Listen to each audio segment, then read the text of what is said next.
Where's my video?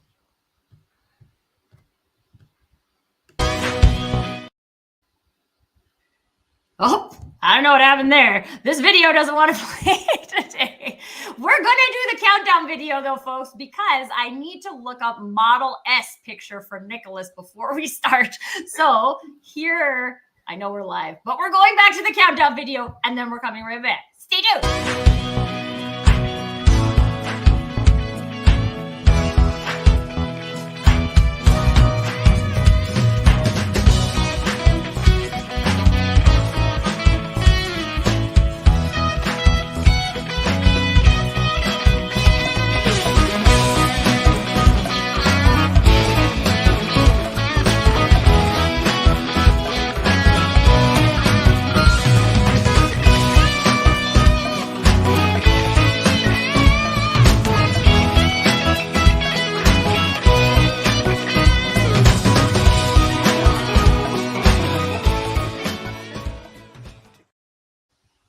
Hey everybody, and welcome back to another episode of the Crazy Stupid Marketing Show, the show where we talk about all of the crazy stupid stuff that people do in marketing and how to not do that, but instead do smart, meaningful things with your marketing that takes your business in the direction you would like it to go.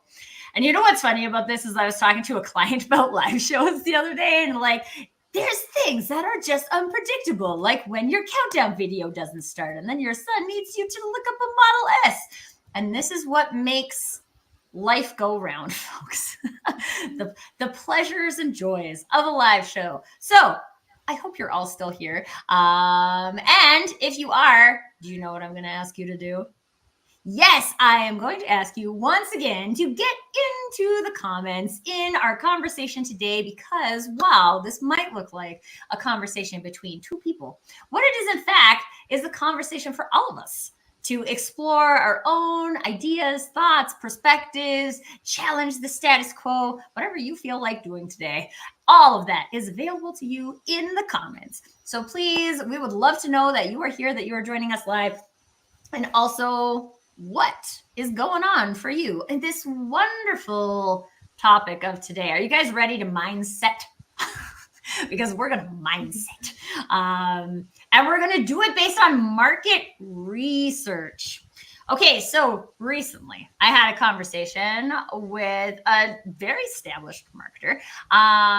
Was very proud of the fact that the team is very data-driven. And I remember having a conversation some time ago. I think it was the first time I met Molly, actually, about this concept of data-driven and where it leads us astray.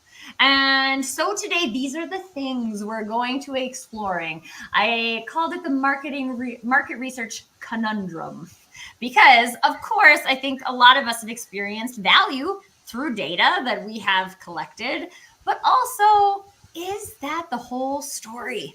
So we're going to talk about all things in that arena today. And again, if you guys have specific experiences or a specific situation that is calling for you to kind of pressure test some of your market research or data collection principles while you are watching this show today, please share them in the chat. We would love to hear what's going on for you. Now, before we hop into the conversation, we should probably meet all of the people who are chatting in this conversation today. So as always, I assume you know who I am, Tracy Borison.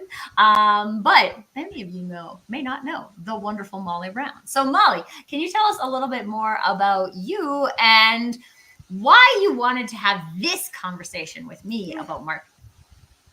Yes, absolutely. Molly Brown, I go by the Mindset Engineer.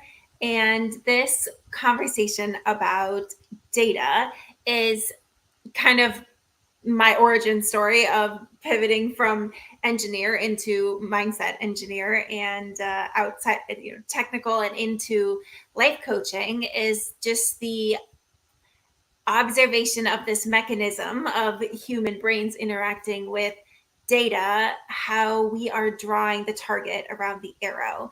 And in order to actually get something valuable or novel from data, we first have to really understand what we're showing up to the data already believing, and hopefully show up as in can't really show up as a blank slate because we're human beings. We've got an intention we're showing up with the data with. So to show up with that intention being conscious and not a subconscious, something that we're going to show up with and think and fall for, that the data has told us that this is true and it has to be true and it is the state of things.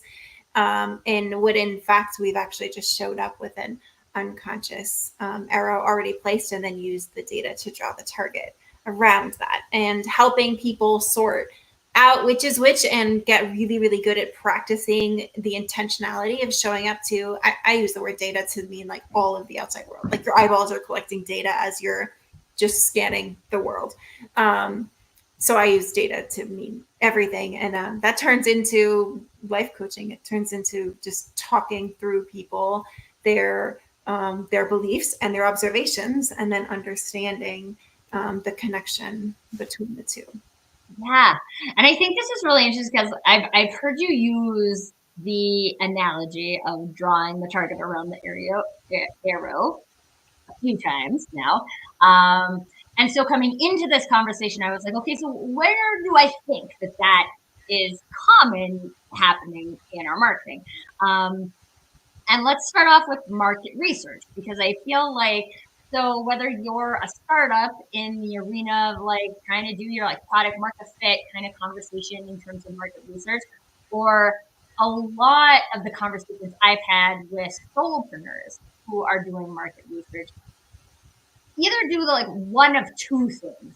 So I feel like there is actually, maybe they're actually connected now that I think about this, because I think what's happening in that scenario is that there's not a target, right? I don't actually have like a hypothesis I'm testing. I'm just like going to ask the world stuff and see what stuff comes back at me. And then I'm going to quote unquote interpret it.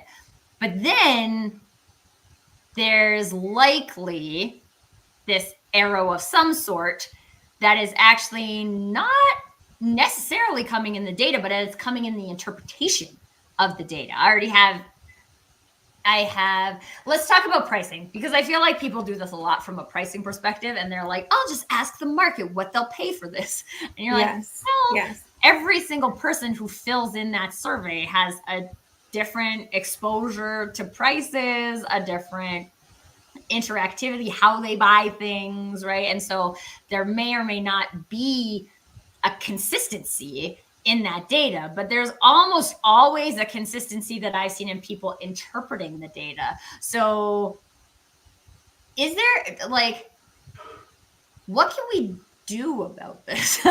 Yeah, so specifically, okay, pricing, and with entrepreneurs, solopreneurs, kind of somebody who's asking about pricing about their own idea, their own product, really like yourself, right? If you're a solopreneur and you're asking about pricing, you're looking for how much am I worth? How much my services, my idea that I produced. Mm-hmm. And so if we're wanting to ask the market, basically, am I valuable?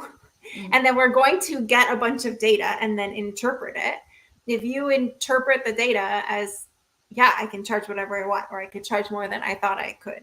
You showed up to that with an arrow subconsciously placed. You weren't aware of it because you thought you needed to ask the market in order to find this out. But with you show up to a mirror and you get the reflection back, I am valuable. So you show up with that. And that's probably not happening most of the time. Most of the cases are happening the other way. They're thinking, I'm charging too much. I need to undercut a competitor, whatever it is.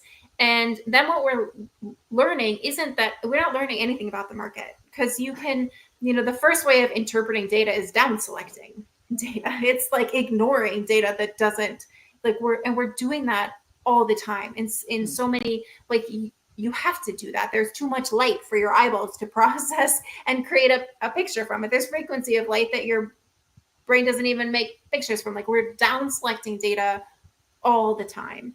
And that's the first place that selective interpretation is going to come up is just even ignoring things. So if you get something back from your market research saying you're charging too much, the place to go look is not in the market, it's in you. Where am I believing I'm not valuable? Where am I believing I'm like it's not good enough, my product's not done? These kind of belief, these mindset, these internally held things. And so in that way, the market research and the data is very valuable if you know that it's giving you information about who you showed up believing you are. And you also have you can change everything there. You have ultimate control, design authority of who you're showing up as. So it's an empowering way to use the data also, instead of thinking, all right, now I have to change a market and industry. I have to have a really loud voice so that people know I'm here. Yeah, it's super. So a lot of things came up for me in that, but I want to quickly go to Jonathan's comment here, because he's sharing price for value and quote unquote value should be the value you believe you are versus the value you think the market perceives, then just express how valuable you are. And one of the things that prompted for me was just this concept of being valuable, right? When we show up in the world as a valuable resource and we believe that about ourselves, and does that mean that I'm valuable to every person at every given moment based on every given need? Absolutely no. But it means that I have value I bring to the world, and some people will see it and some people will not. But Jonathan goes to continue, pricing reflects value. So, and I think this is interesting because charge more and people will think you're more valuable. Yes, but people also make their own interpretation of your value, right? So you come and you show up as your valuable self, and some people associate that with value and some people don't associate that with value. Well, and look at self too, right? If you are one who believes my value is linked to how much I'm charging, and you start charging more, you give yourself permission within the internal ways that your rules are constructed, that you enforce and you live by inside of you. If there's a connection that you believe between how much I charge, or how much I'm paid if you're an employee, how much I'm paid and how valuable I am, what my status is, my job title is, my rank is, and how valuable I am. If you think there's a connection between those, you live in a world, you're enforcing that for yourself. And then we feel pressure to argue for more value. We want people to pay us more as clients or as employers or whatever it is, so that we feel more valuable. And then we're engaged, then we're butting heads with our clients of sales, instead of going back to ourselves and realizing, using the market research, using the screen in front of us to indicate that, oh, I have that argument going on inside of me. I have that misunderstanding going on inside of me, that my value is tied. It's anything but inherent. If you have an understanding of inherent value, the same way you just have inherent life because you were born and you're alive, and you were born and you are valuable. If it's just inherent, you're free. You're free to create. You're free to try things. You're free to fail. You're free to be disliked. You're free to lead. You're free to do a whole bunch of stuff because it's not tied to value or goodness or badness, all the other things that we tie it to in our internal rule system. So if we show up and we are wanting to ask questions of the data or ChatGPT, there's all these interfaces that we can ask questions to, and the questions that we're compelled to ask are the things that we're wanting the outside to tell us about. That in and of itself is really important data about ourselves, about our belief systems, and about where we're not free, where we're not believing we can be authentically ourselves and free. We need permission from the outside to be authentic, and that's it's a painful way to live, and it's a constricted way to live. Well, and I think so. I love the phrase that you used, internal rules, because I think this also applies from a business perspective. And many times this is looked at from we're talking about value, like a corporate values type of thing, right? And we have these like quote unquote ways of being that exist as part of being this company. And then we define potential arrows around those internal rules. Where would you say, I mean, like, I'm hearing this is happening in the data, but what are some of the processes we can go through that allow us to like interpret data in this new way so that we're collecting data to kind of pressure test our internal rules versus collecting data to get an answer to something?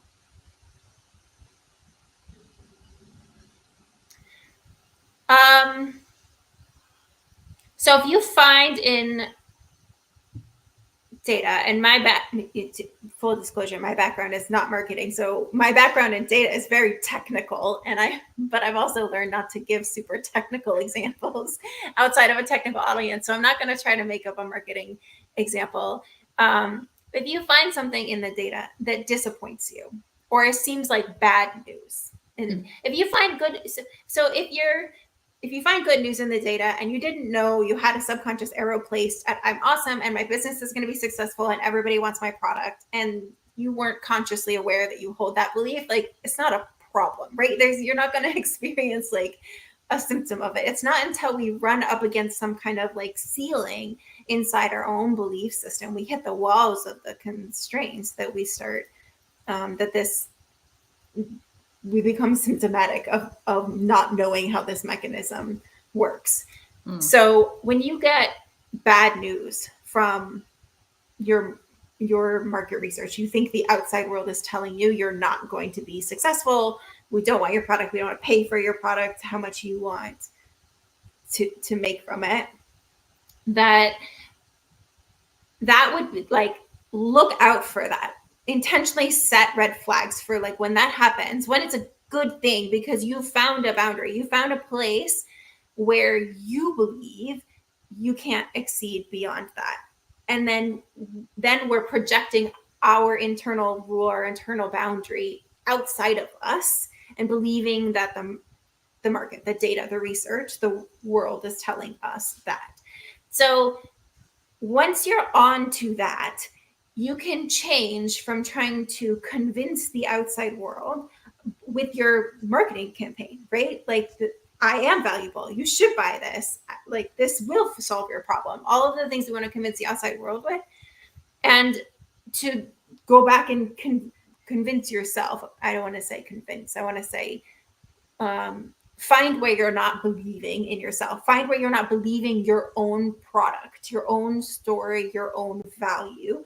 Find that by like, go for a walk and think on it. Just pick up a pen and stare at a blank piece of paper and think on it until you start writing it out. It's not about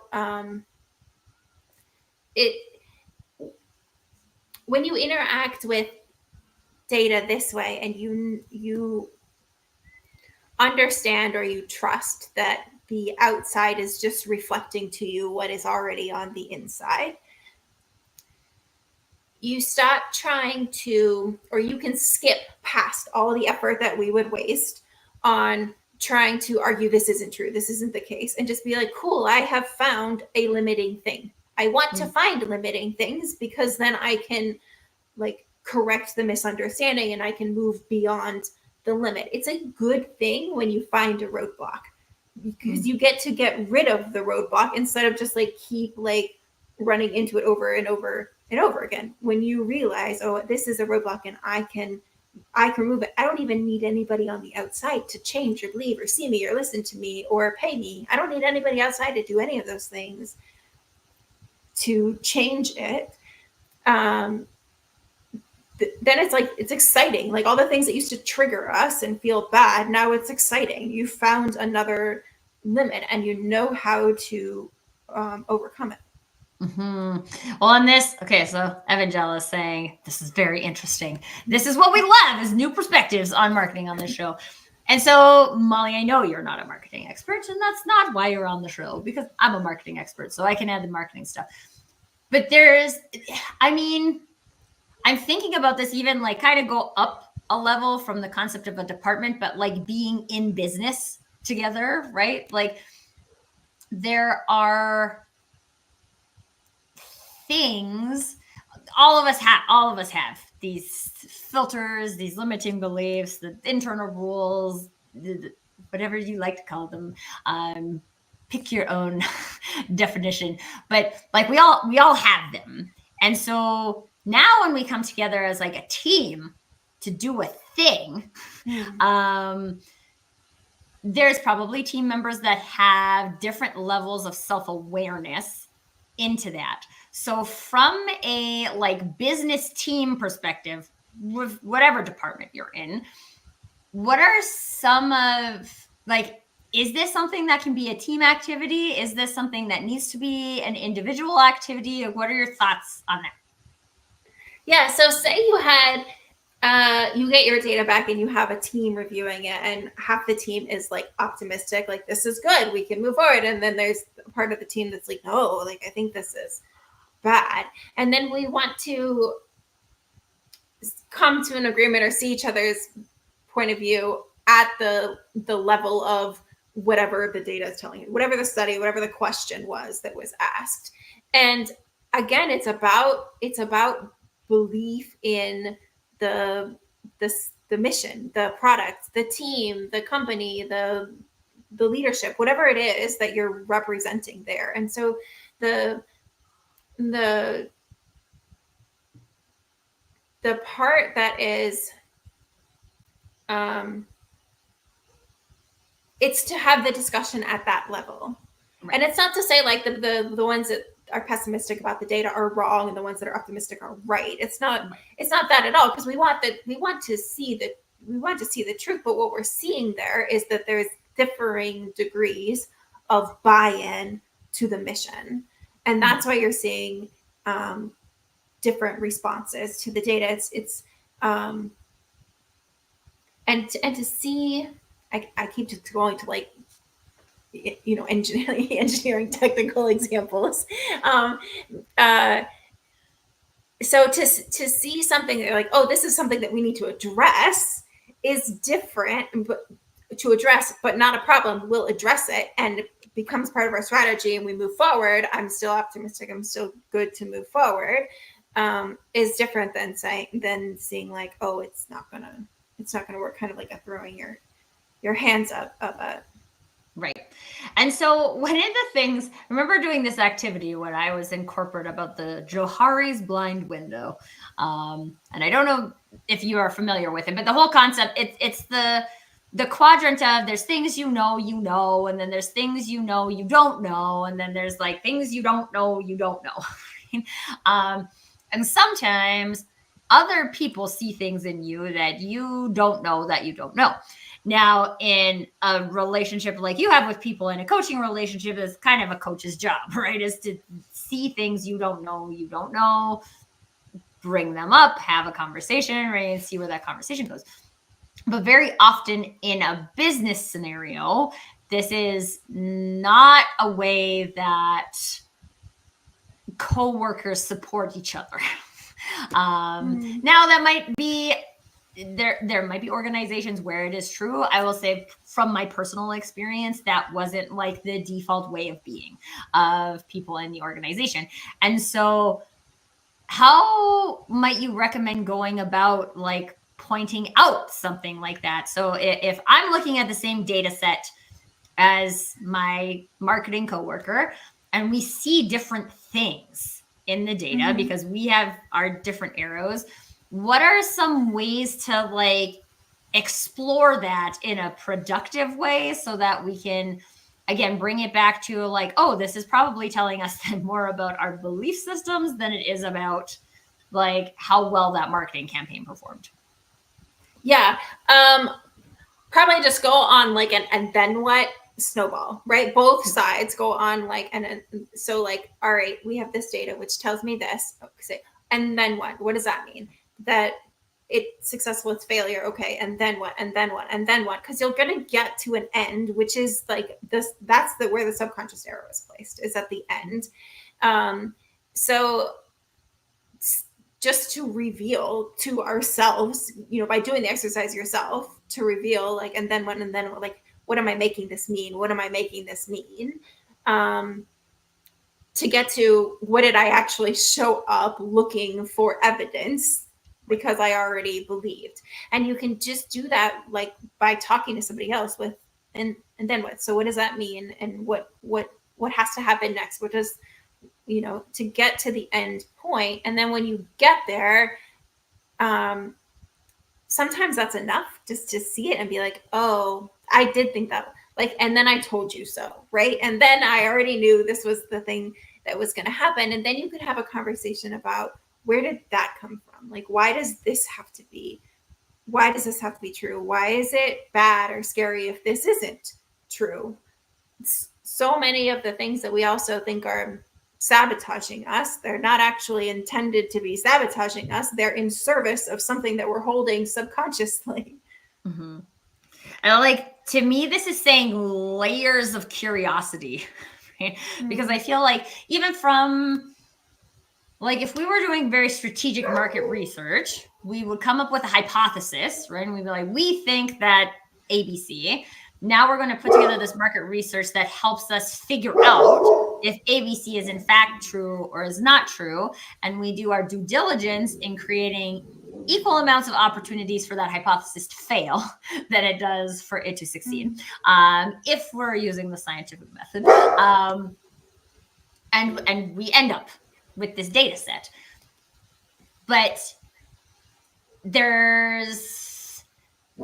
we could use that data set as the quote unquote answer, or we can use that data set as the starting point for asking more questions. And I think very often the data sets are used as an answer, right? Like, well, we got 20,000 engagements on this post, so that post was good.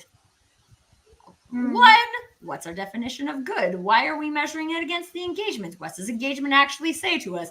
There's like layers of curiosity that can exist. And I think it's interesting for organizations, whether it's a marketing department or another department, to look at the data they have and ask themselves, there's more questions, folks. Like, what other questions am I asking about this? Or am I assuming this is the truth? Because I think, again, a lot of times we do research and we assume that it is revealed the truth about something. But throughout this conversation, we've talked a lot about how that truth could then look, even if people are looking at the same data set, right? They can interpret a different truth coming out of that. And so in terms of, I mean, in my experience right now, I'm feeling like then there's just a danger in interpreting truth, like, or associating truth with data. Would you say that is true, or like any other thoughts you have in that arena? Truth versus data? Yes. So I mean, a couple of things come to mind. One is you stop looking when you find what you were looking for. So in terms of like continually being curious and asking more and more questions, and with that subconscious arrow is already placed somewhere, when you find the thing that justifies what you were looking for, you stop getting curious. And you can watch this, and you can watch this once you're onto it in conversations everywhere with people. It's where they're curious, they're engaged until they get to the point where that's what they were looking for, that's what they assumed was going to be true, and then the curiosity cuts off. And so it was never really curiosity, it was fishing. It was looking for the thing that was already, the arrow that was already placed, the thing that you subconsciously already believed. You're looking for permission on the outside or agreement on the outside to believe the thing that you actually already believed. And I had a second point, and now I don't remember. Or another thing came to mind when you were describing it, and I don't remember what it was. That's okay. If it's important, it will come back. But like even in that, then how important is it to have kind of that trust environment with the people around you, or with other, maybe it's people at work, but maybe it's just other people you've created in community elsewhere that can like pressure test those things? Because I think those things are much, and again, this is what I think the power of coaching lies, right? Is it's a lot easier for you to observe a pattern in me than necessarily for me to observe a pattern in me. And so having that relationship or that space where you can like bring up those things, not from a deficiency point of view and that there's something wrong with you, but that, hey, have you thought about this? Because I would say, like, now I'm even assessing myself on this point, right? Like, ooh, how do my layers of curiosity tie into what I'm actually trying to quote unquote prove? And now I'm excited to get curious about that. But again, I think because often, especially in a business scenario, we're trying to move so fast, we're trying to be efficient, right? So like we collect the data, we do one assessment, we're like, this is the answer, go with it. Sometimes it helps, sometimes it doesn't. So sometimes we get the green light, sometimes we get the red light. But even with the green light, right, like we still have that arrow, right? Like the arrow didn't disappear that we're drawing the target around. We still have that. It just happened to have worked out in that scenario. So to me, that feels like it's calling for like a practice, right? Like, I mean, I'm a basketball player, right? So I always think of practice as a practice gym, right? Like if I got to go and shoot 1,000 free throws to get good at free throws, then I got to go somewhere where I can be curious, but also have someone reflect back at me my like arena of curiosity, if that makes sense. Because I think most of us are curious in specific arenas. So yeah, I know you're a one-on-one coach and you do this for one-on-one people, but from a like wider reach perspective, is there something that like we could do as individuals to the people on our teams, to the people in our network that could encourage this conversation in a supportive way? Yeah, I think so a misunderstanding that a lot of people have that stops us from being curious, and it stops us from listening to other perspectives, and it stops us from being willing to, pressure test something with like what should find right and what should find wrong, to do that scientific method that you're talking about, is this confusion that if something fails, I'm a failure. It's that mapping backwards. Like the same with the pricing of like, if I can charge more, I'm more valuable. And nothing ever maps backwards. Like if something out there fails, then I'm a failure. If this is bad, I'm bad. If this is good, I'm good. And a lot of us learn to do that early in life. It was modeled for us. It was reinforced in the way that we were schooled and everything. And we end up as adults still doing that. And from there, you're not going to want to fail. You're going to justify why you didn't fail, right? You're going to double down on everything because you don't want to be wrong. You don't have the wrong opinion. You don't want to get the wrong answer. If anybody is different than you and you assume we're different, so one of us is good and one of us is bad, you're going to argue tooth and nail to not be the bad one, because you have this misunderstanding that if you just have different opinions, then badness is getting mapped back onto one of you.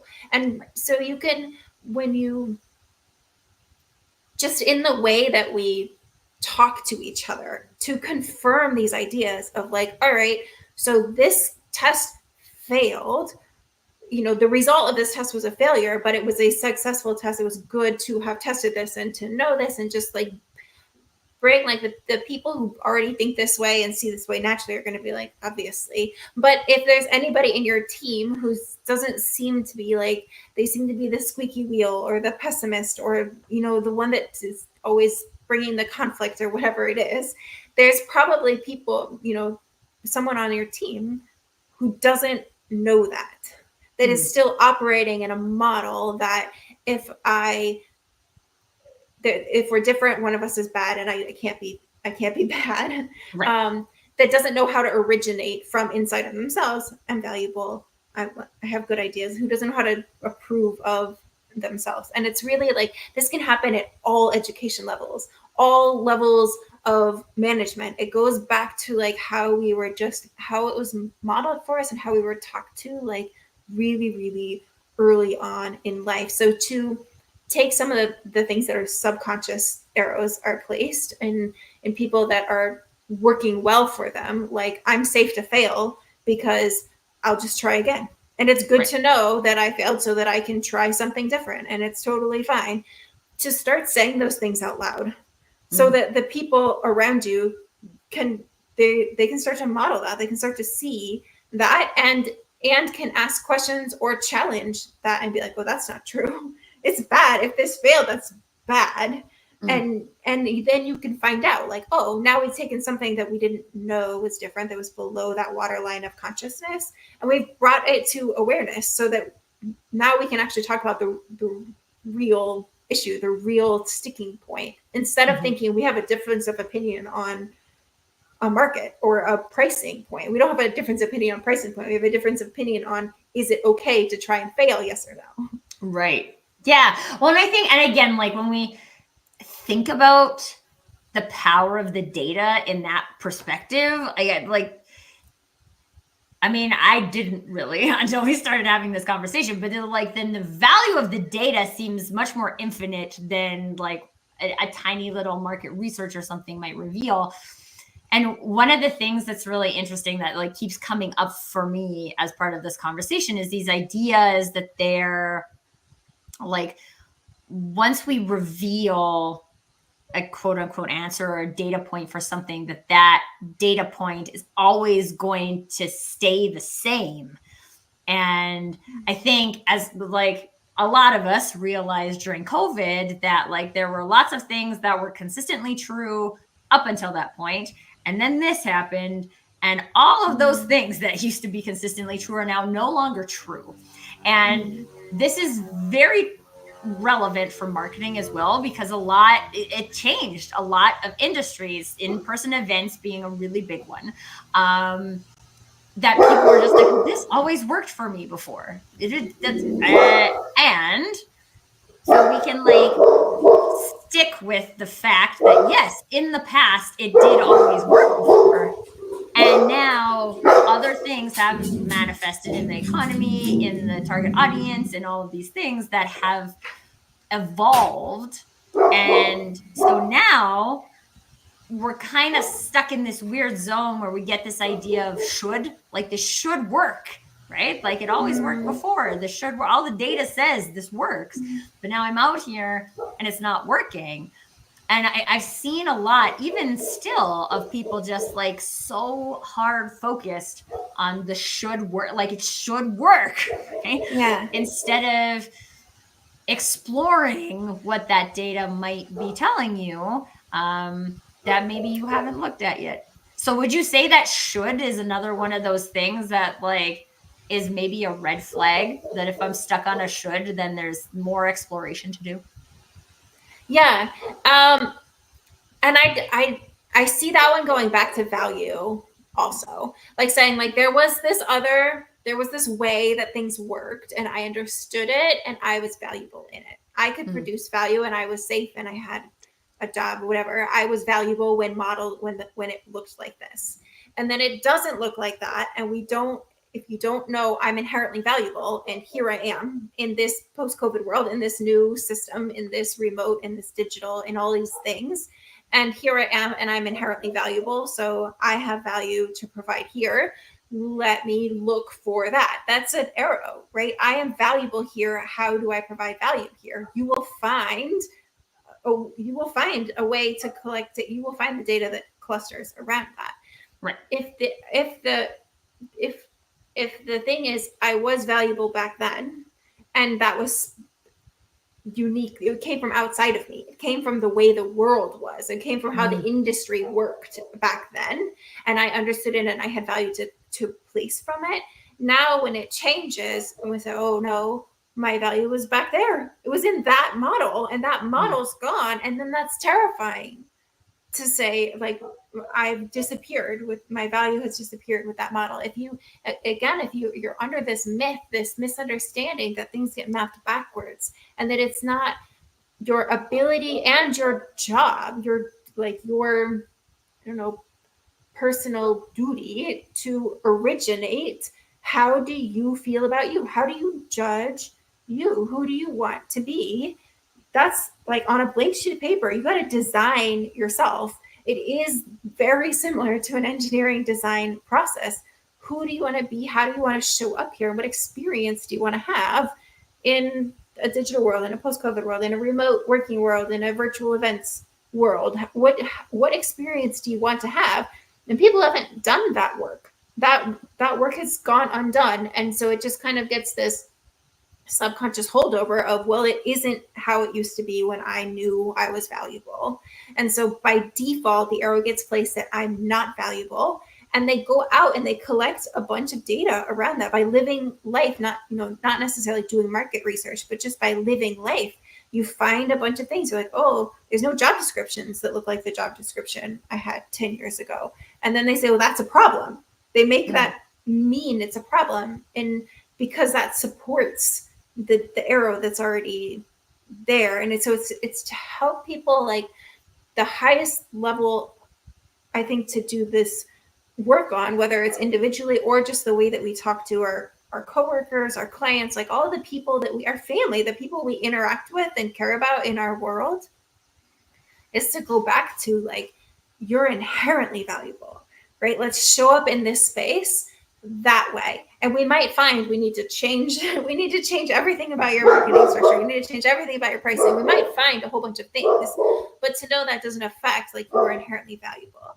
You do, like, if you are in creating your own product and it comes from you, this comes from your authenticity. We haven't talked about that much here, but I know anybody listening to this channel has heard about authenticity.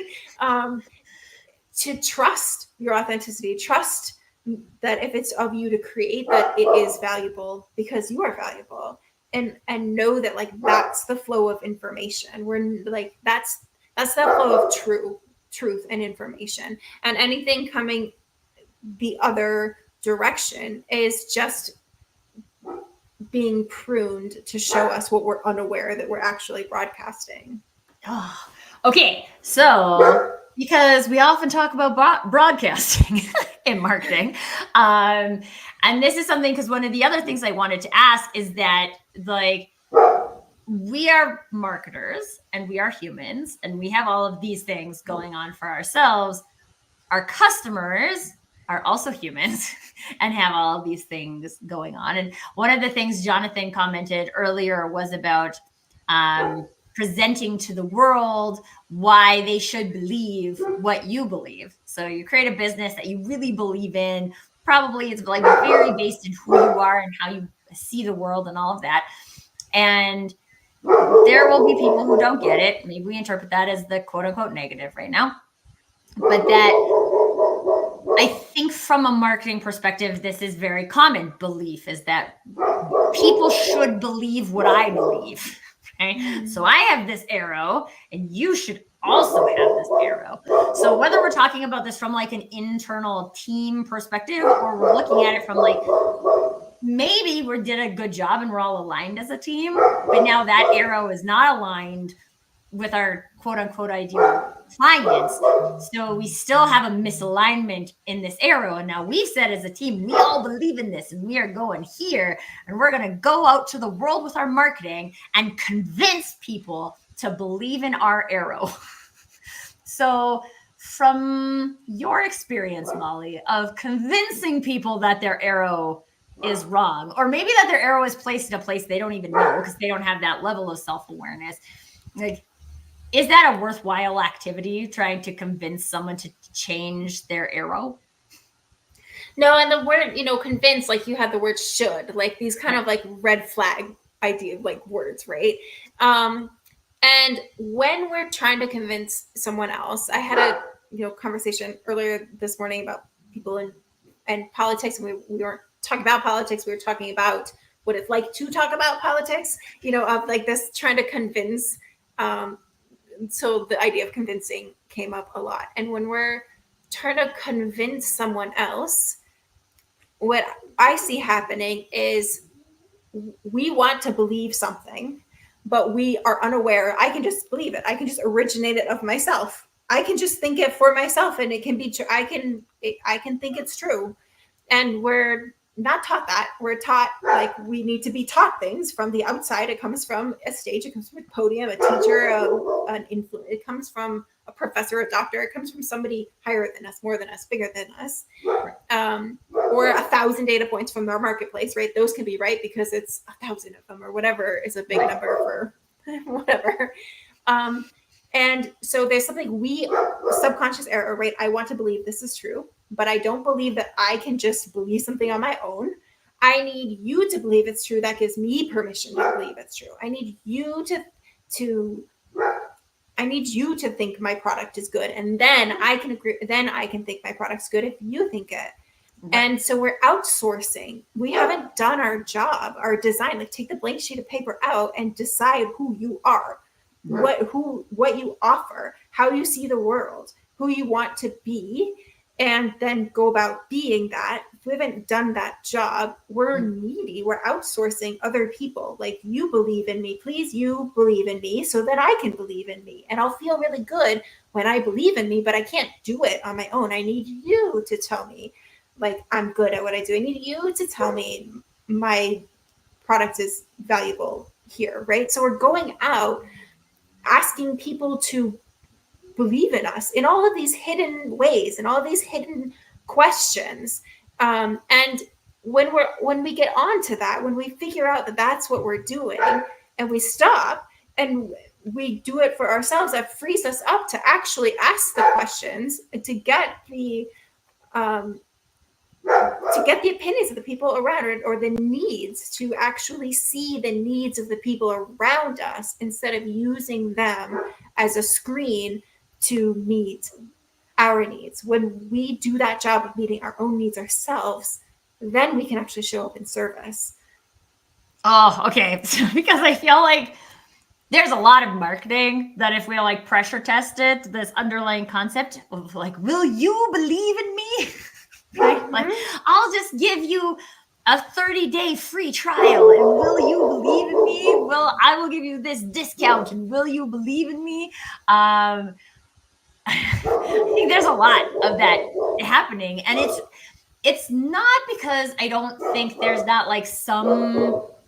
I think most people, especially from a marketing perspective, if you've signed on to market something, you probably have at least a little bit of belief in it. Like, when I remember, I worked for a print house quite a long time ago, and they were targeting getting casinos as clients. And I said at the time, I'm like, I cannot manage those accounts. Not because I don't believe in people gambling, not because I don't believe in casinos making money, because I don't believe in advertising something I believe is addictive. And like, that's a personal belief, and it was fine. Someone else ran those projects, but like, it was something that was very clear to me to like take a stand on. And sometimes we have very clear things, and sometimes we don't have very clear things. But from a marketing perspective, we generally have an underlying belief, at least, in the product or the service. Otherwise, we wouldn't sign up to do that role for the organization. But I think this is really interesting to think about from a personal perspective, because if you have a blog writer or content creator or social media manager who has this identity of like needing that external validation to believe in themselves, then they can't really help but bring that into the work that they're doing for your organization, which means now you have this "will you believe in me" energy that's going out from a market perspective. And even if you're like the CEO and you don't have that, which is why I think the CEO is always the most successful at selling, because they have the like deepest belief in the organization. Like, we have people, and this happens in sales too, I believe, where people are just like, I have this. I don't know if everybody watching is familiar with the show The Office, the American version with Michael Scott. Like, this guy, he just wants everyone to like him. right? And he will do everything in his power to get people to like him, which generally ends up working in the opposite scenario. But like that way of being permeates into all of the things that he does from a work perspective. And when we're looking at things from a marketing lens, the way of being of the humans who are doing the activities is a critical component to the success of the activities. And very commonly in marketing, even from a data perspective too, we're looking at how many things are we doing, right? How many posts are we posting? How many likes do we get? How many things, the count of things. But we don't think about what is this beingness? What is this energy that the creation is coming from? And that beingness comes from a person. And if we're not curious about that, if we're assuming that is not true, then likely we're going to have a bunch of people doing a bunch of things that don't actually communicate to the world this is who we are. And at the end of the day, that is marketing's job, right? To communicate to the world this is who we are. Do you want to come on this journey with us? We're not really enabling. We're especially not enabling our teams if we're not even asking. We're not even wondering about things in that arena. Mm-hmm. Yeah. And that's why, like, this, to me, solving these kinds of problems, whether they're technical or marketing, comes back to coaching, because I think it's the first step, whether it's just having like that peer coaching environment inside of a team, or that coaching relationship inside like managers in a company or something. And so we want to think, oh, I don't have time to do that. We need to be more efficient. We need to spend time out here. But the truth is, you can do a whole bunch of volume of activity out here, and it's working against you if you haven't set the tone right. So there's always time. There is always money and resources to devote to setting this tone right, because you're going to have to like undo all the time and money and resources that you've put into like spinning up something, put around like needy energy. And companies are sending needy energy out all the time. This is why I have a job. But it's interesting because even earlier today, I was talking with a client and they were like, we had this one video, it got 10,000 views. And it's not bad to get 10,000 views, right? Like that's a lot of views. That I'm not going to say that it's bad, but what does it mean, right? Do the views turn into meetings? Do the views turn into sales? Like at the end of the day, yes, and we can give that a big check mark, right? Because that beats the industry standard or whatever. But okay, and then what? Right. And then what happens? And I think one of the things I love to do with my clients too is like the 5 whys, right? Like just keep asking, like, why? Okay, but like, why do we actually want to know that? Mm-hmm. Like, what's the value of that? And like, let's go layers deep until we figure out like why this is happening, because an underlying mindset will influence anything that goes out. And an underlying mindset of, unless somebody buys what I'm selling, nobody likes me, or my product doesn't have any value, like the market can feel that. or backwards or from that is with a lot of entrepreneurs, solopreneurs who are doing both the marketing and the selling and the service, themselves in a big company where you have like a sales department and it's a different thing. I don't see this necessarily being as tangled up. I mean, I've seen some really needy salespeople, which doesn't reflect on the brand in a superficial way, but we're not here to talk about sales. Please continue. But if you are uncomfortable selling, if you are uncomfortable talking about money, exchanging money for your product, your service, you will spend a lot of time in marketing doing things like, oh, it's a good thing I got all these views. and saying like, this is good, because you'd rather get views, you'd rather just hang out in marketing than have it complete the entire chain, because there's a link in the chain that you're like, I don't want to get, right, the arrow is placed, I don't want to get to the link in the chain where I have to do sales. I'm uncomfortable selling. I'm uncomfortable talking about money. I'm uncomfortable collecting money, making money, right? A whole bunch of beliefs, a whole bunch of stuff that goes into that, but that will cause you to like spin in marketing and do things like, I want volume of posts, I want volume of views, I want volume of engagement, and to start tricking yourself into these are good things when in fact you're stalling and you're avoiding being somewhere else. And to look at like, to be willing to look at those kinds of things, like that's all in the data or the metadata of how are you engaging in your marketing. And you can start to use it all as a mirror to yourself individually, to your team, to your company, whatever scale it is, like use it all as a mirror.